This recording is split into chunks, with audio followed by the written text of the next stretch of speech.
Mike, it's Friday and we're live. Oh, it is Friday, meaning yay, it's Friday, or hey, it's not Thursday because we couldn't figure out how to pull this off yesterday. Man, what a busy week. Yeah. We had a lot going on. And we're heading into a long weekend here. And I'm still doing the thing that Mike doesn't like, which is streaming this not just on LinkedIn, but also Facebook. Every time I say Facebook, Mike gets a little unhappy. I don't know if everybody knew that. Creepy. Yeah. Hey, and it's a 3-day weekend. You know what that means? Yeah, it means next week we're going to be doing an urgent panel on the cyber carnage that occurs when everyone has their radar down, except us because we're still working. Yeah, I mean, I think everybody knows about what happened on July 4th and then what happened Memorial Day. So, but hey, Friday also means that it was just this past week that we published, or week before that we published the healthcare data breach report. Hmm. Very well received. We had a couple hundred people come to the panel. Key finding that attacks have shifted away from big hospitals and towards, or at least successful ones, toward outpatient clinics and smaller organizations. We've seen it republished a bunch of places. If you don't have a copy of the breach report, shoot me an email, jake@criticalinsight.com, and I'll send it over to you. Vivian on our team's lead researcher worked with John Delano, who's the regional CIO at Advent Health. John's about to get a new job. I'll tell you about Hmm. that later. And they just did a great job. Yep, true and true. Um, do you have a link to the report for I'll put a the link in LinkedIn I'll put a livers? link in the chat, but people just email me, jake@criticalinsight.com. Believe it or not, technology is not working perfectly today, and No, for it's whatever not. reason, it won't let me put in the link. I'm getting 2FA'd, which is good, but it means I can't put in the link. So anyway, Well, but yeah. all right. Well, while people are wondering how they can get a hold of you for that, the FBI did put out a warning to keep the monitoring up over the holiday weekend because of the pattern that has emerged. So, to your point, the Kaseya ransomware attack happened over the 4th of July holiday. The Colonial Pipeline ransomware hit was over Memorial Day weekend. Remember, however, that once the ransomware trigger gets pulled, the perps have been in the network for some time. So the initial compromise wasn't really over the weekend. Kaseya is an outlier there because it wasn't a careful staging of an attack that hit key backups and operational assets. It was smash and grab. And the only affected systems were those that had the Kaseya agent installed. Maybe that could happen again. We'll see, but I think a lot of prep goes in beforehand, and then the final button gets pushed when everyone's out of the office. So, and as you Well, that makes know, me if feel you've good. read the news this morning, right now the NSA put out a tweet. If you are using Confluence and you have an on-prem Confluence, it is under active attack right now as we speak. So this is the big thing going on right now. And this is why I anticipate next week we may be having another one of our urgent panels to talk about what happened. So, I mean, is this Confluence thing the big thing? Confluence owned by Atlassian, I believe. Yeah. Yeah, Yeah. Atlassian. Yeah. I don't know. I don't know. All I know is this is happening right now. There's a lot of people that are exposed, and it's under active attack. So it looks like the MO is the same. Vulnerability gets detected. That information jumps the fence, whether that was intentional or not. There's no time to get in front of this and patch it, and so the scanning for the exposures starts in a few minutes, and then that's followed up by the exploits, and that's what's happening right now. I mean, it used to be that people had time to patch, not now. I mean, you got to do it immediately. Yeah. Um, so just for people who don't know, Mike, what is Confluence? So Confluence is call it a knowledge management system. It's like a wiki on steroids, basically, and it's one of the Atlassian products that you can use a lot in development, in agile methodologies, things like that. They have a Kanban board. That one's called Trello. Jira is their ticketing system. Confluence is their kind of wiki knowledge management thing. Okay. All Mhm. right. Yeah. We'll see what comes of that. And if folks have other piece of information they're seeing, put it in the chat. Yeah. Lots of stuff in the blast this week. Besides this, and you were in a number of pieces. Was it you? What would you say that was so interesting, Mike? You were in so many places. Well, I don't know that it was all that interesting, but there's a number of interesting things going on. Senator Toomey has asked for comments on regulating cryptocurrency and blockchain. And I commented on the questions that he's posing that he would like people to comment on, one of which was around ensuring privacy. Well, ensuring privacy is at odds with reducing the anonymity of these cryptocurrency transactions that lead to money laundering and ransomware operators and things like that. So there was another article on this is a really interesting one, on the similarities between handling a cyber incident and the way that an emergency operations center works. There are a lot of similarities if you do it right. And then one other was on how federal agencies right now are being specifically told how and what to log and for how long, which is, to me, astonishing because it means it hasn't been going on prior. So I guess it's a good thing that you can't see eye rolling in a printed article. It's funny. I was just talking to Mike Simon, who's our CTO, and he said, Jake, before joining us, did you understand how weak some organizations are in cybersecurity? And I'm not sure I did. Yeah, I mean, I some, yeah, but not all.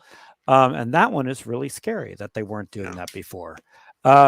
All right, let's talk about the cybering. Who's in the news for all the wrong reasons, Mike?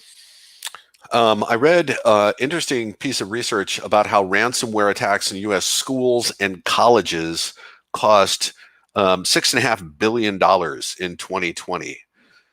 Which means those student loans aren't going to be forgiven anytime soon. One interesting thing in that article is that they couldn't get very many schools surveyed to say how much they paid in extortion, but they all wanted to talk about the cost of the recovery, which was months in some cases. There was a lot of downtime besides, the original impact.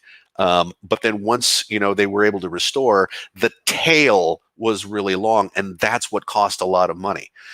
Also, in the news for the wrong reason is the person that hacked T-Mobile for 57 million customer records, who was compelled to make a public statement about how bad their security is. Now, I don't believe that's true. Yeah, I think it's a little hyperbolic, but that's definitely the wrong reason to be in the news. Other than that, really kind of the cybering this week was mainly health sector hackings, which in my opinion are overrepresented because they're compelled to report, right? Hence the healthcare data breach report. Right. I mean, if all industries were compelled to report, we certainly would be hearing about those. Although, I'll play devil's advocate with you and say people would still care more about the healthcare ones, especially in the middle of a pandemic. But there's legislation that would make it mandatory for everybody that's coming up, right? I mean, and that would be, you have 72 hours to report, not 24. That bill hasn't passed.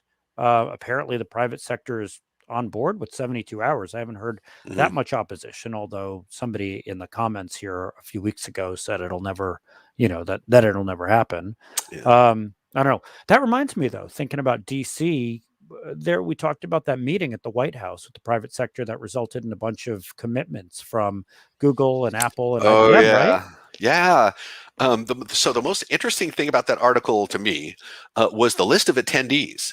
So if you go all the way down the list, you see the list of organizations, you get through the Googles and the Microsofts, you get to Whatcom Community College up in Bellingham. And that was not on my White House Cyber Summit bingo card. That was a surprise. Well, when I think of major organizations, I think of Google and Apple and Whatcom Community College. No, I'm just kidding. Yeah. I mean, they do have an excellent program up there. They do. Corinne Sandy is. I remember I think that's who the director up there is, and she's pretty good. So what were the commitments that came out of the meeting? So Apple and Microsoft both pledged to work on security of the technology supply chain, and they're probably in the best position to do that, right? Especially Apple because it's a device manufacturer. Hmm. Google is going to invest $10 billion over the next 5 years to expand zero trust, which, by the way, started at Google with an internal paper called Beyond Corp that I think everyone should read. And then IBM said they would, this is interesting, they would train 150,000 people in security over the next 3 years. And if you do the math, okay, that's 50,000 a year. That's 500 universities that graduate 100 qualified practitioners every year. So good luck with that, Big Blue. And you might want to call us about our Pisces project because that can help. I'm sure they're listening. Big Blue, if you're listening. Somebody's listening, Mike, but it's not them. Yeah. That seems, I mean, all right, that seems pretty ambitious. I wonder, how they'll be held accountable. I don't think things that come out of those White House roundtables are actually, people are held accountable to them. But that's what journalism is for, right? Hopefully somebody will check up on that, check on IBM in a year and see if they've already done 50,000. Maybe we should. Maybe we should. How about threats and vulnerabilities? What needs patching right now, Mike? Everything. Confluence. Get on that, right? When the NSA is tweeting, drop what you're doing and do this, you should really do it. Yep. Microsoft Exchange still under attack. There's a new vulnerability called proxy token. Just Google proxy token, all one word. An unauthenticated attacker can configure. This is great. Can configure remotely, configure your mailbox settings and set up email forwarding. So they're just going to get a copy of all your email. We also saw, remember the one before that was called proxy shell. We saw a proxy shell attack yesterday that appears to have been successful. So that's still going on. The Aruba Airwave platform, which monitors wired and wireless networks, has a bug that will give someone administrator privileges. So your network monitoring and presumably some security monitoring of wired and wireless networks can be taken over. Sales of stolen cloud accounts have spiked. That's interesting. That's something to be aware of. Cisco has released patches for, they have the high-end, it's called the Nexus line that manages software-defined networks and things like that. Patch that. F5 has patched Big IP and Big IQ products. And pretty much everything I just described has a CVSS score over 8. And the Fortress Home security system can be disabled pretty easily. So I saw that one. The consumer grade stuff. Yeah, I saw that. Yeah. And I want to go back to that cloud one for a second. I as folks know, I run marketing. I can't tell you how many marketing companies that sell things, when you ask them about their security, they say it's in the cloud, so it's safe. So we have a couple of minutes left for nation state news, and then we can return everybody to their regularly scheduled programming. You sound like a TV guy.